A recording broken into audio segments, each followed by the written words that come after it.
my grandmother, her name is Lola Mondor. She's 87 years old currently. She works about 30 hours a week.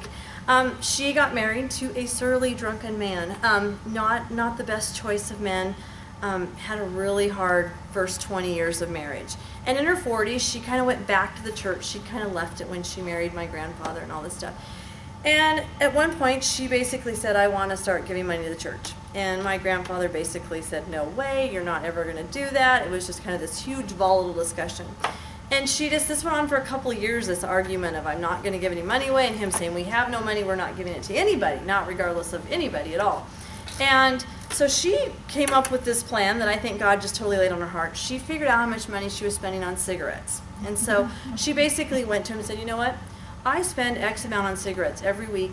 I'm going to give that money away and I'm going to stop smoking. And my grandfather said, yeah, you'll never quit smoking, so go ahead, do what you want. Well, she stopped smoking like that. And from that moment on, she took that money, she gave some to church, she gave some to people that needed it, she gave to things her kids were involved with.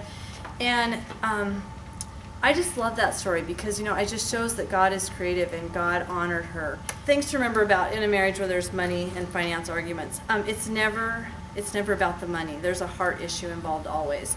And I think sometimes that's understanding the other person's story. My mom grew up in a very no money family, and so it was important to her to have money stashed aside. And that was just, my dad had to learn that. My husband's kind of like that. Like, he at some point learned it's good to have cash around. And so one year he's like, I think we need to put cash in the house. So I'm kind of like, well, that's the stupidest thing I've ever heard, but it was important to him. So I'm like, okay, we'll figure this out. And he has a little stash of cash that he's got there, and it's been there like 3 years. I don't think he's ever touched it. But where is it? If you only knew. But it's kind of, I'm like, okay, but that was something that was important for him. And I'm like, okay, we can make that work. Transparency. You need to be super transparent with your spouse, whether you're the one responsible for the money or whether you're not. Honesty goes back and forth that way. Money can become a tool. Like, God gives us these things and then Satan comes in and makes them a tool. That is not a good situation. If you're being controlled by money or you're controlling your spouse by money, that's a situation that has a whole nother issue where there needs to be different boundaries set that way. Really watch that.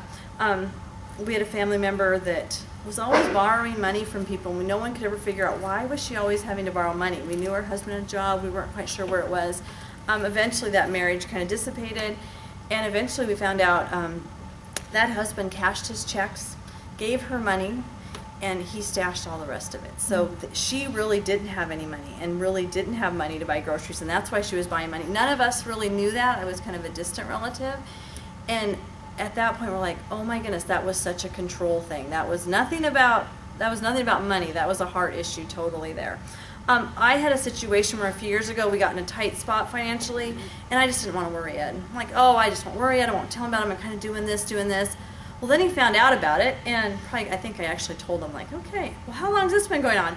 Well, about 8 months, And so in my consent, I was using it for control more, but in my mind, I'm thinking I'm just trying to protect him. I'm trying not to give him one more thing to worry about, but that's not transparency either. We need to be transparent and work on it as a team that way. Focus on the major issues. Remember, you're a team. Set ground rules. We used to be really good about, okay, once a month we need to sit down and just go over this stuff. And then once a year we need to sit down and look at what the bigger picture is. We've kind of gotten away from that. And so it was kind of fun to go through this and kind of like, how come I do pay the bills? Because my mother did. Just kind of look at some things.